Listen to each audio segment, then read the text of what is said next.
नमस्कार, आप देख रहे हैं भारत वर्ष 17 और मैं हूं आपके साथ ज्योति कनौजिया। आइए नजर डालते हैं खबर की ओर। हिंदू नववर्ष के उपलक्ष्य में स्मॉल फ्लैट धनास चंडीगढ़ के अंतर्गत श्रीमद् भागवत कथा का हुआ प्रारंभ आचार्य कैलाश शास्त्री द्वारा। वरिष्ठ संवाददाता सुनील कुमार पांडे की रिपोर्ट। नमस्कार, मैं सुनील पांडे, आप देख रहे हैं भारत 17। जैसा कि स्मॉल फ्लैट धनास के अंतर्गत आचार्य कैलाश शास्त्री हमारे साथ उपस्थित हैं और श्रीमद् भागवत कथा का आयोजन यहाँ पर प्रारंभ होने वाला है और प्रारंभ हो चुका है और कैलाश शास्त्री जी हमारे साथ उपस्थित हैं। जानते हैं आज के आयोजन के बारे में। जी शास्त्री जी, जैसा कि यहाँ पर श्रीमद् भागवत कथा का आयोजन प्रारंभ हो रहा है, इस पर ऐसा क्या कहते हैं?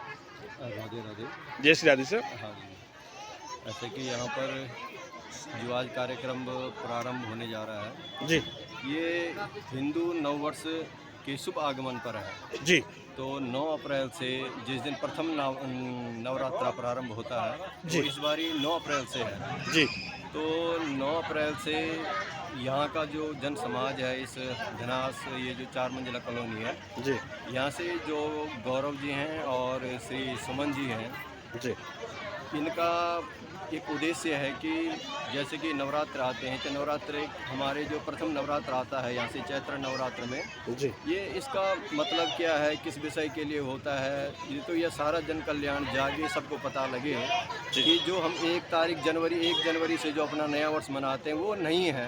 बिल्कुल। हमारा जो हिंदू नववर्ष है वो नवरात्रि जिस दिन प्रतिपदा तिथि होती है शुक्ल पक्ष की चैत्र मास की, वह हमारा हिंदू वर्ष उस दिन से प्रारंभ होता है, ताकि उसी दिन से उसी हिंदू नववर्ष के शुभ आगमन के शुभ उपलक्ष्य पर, जैसे हम अंग्रेजी के हिसाब से लोग नया जनवरी मनाते हैं, 1 जनवरी से अपना नया साल मनाते हैं, तो उस विषय के शुभ आगमन पर, हिंदू नववर्ष के शुभ आगमन पर श्री गौरव जी की ओर से और सर्वजन सनातन कल्याण समिति की ओर से यहाँ पर इन्होंने श्रीमद् भागवत कथा महापुराण कथा का आज से कथा प्रारंभ हो रही है और जन कल्याण समाज की कामना से इन लोगों ने यह कार्यक्रम करवा रहे हैं। जी सर, जैसे कि हिंदू का जो जन्मदिन मनाया जाता है, हिंदुओं के यहाँ वो दीपक जलाकर मनाया जाता है। बिल्कुल। लेकिन अभी जो ये वेस्टर्न कल्चर है, लोग वहाँ पे दीपक बुझा के मनाते हैं, आप इस पे क्या कहते हैं?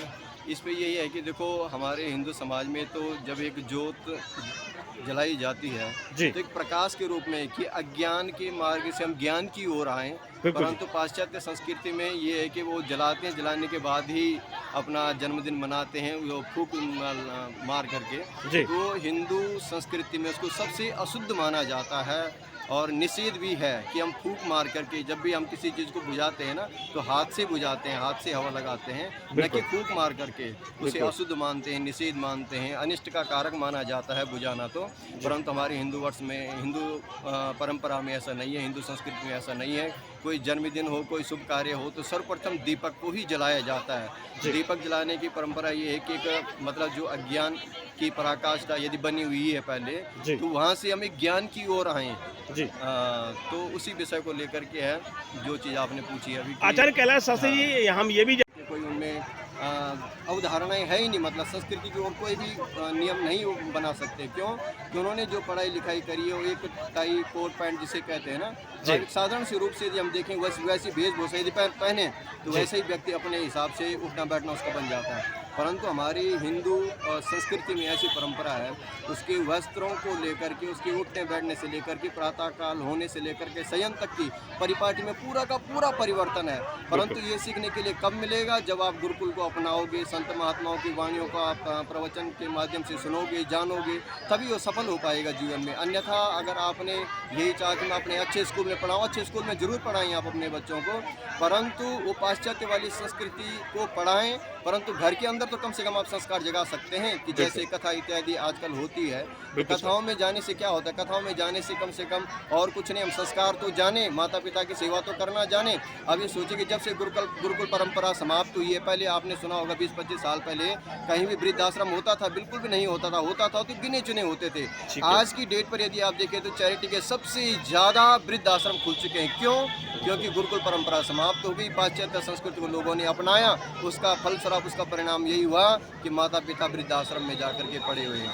तो ऐसी विद्या की पढ़ाई को लेकर के क्या जीना सीखा है जब माता पिता को ही भूल गए?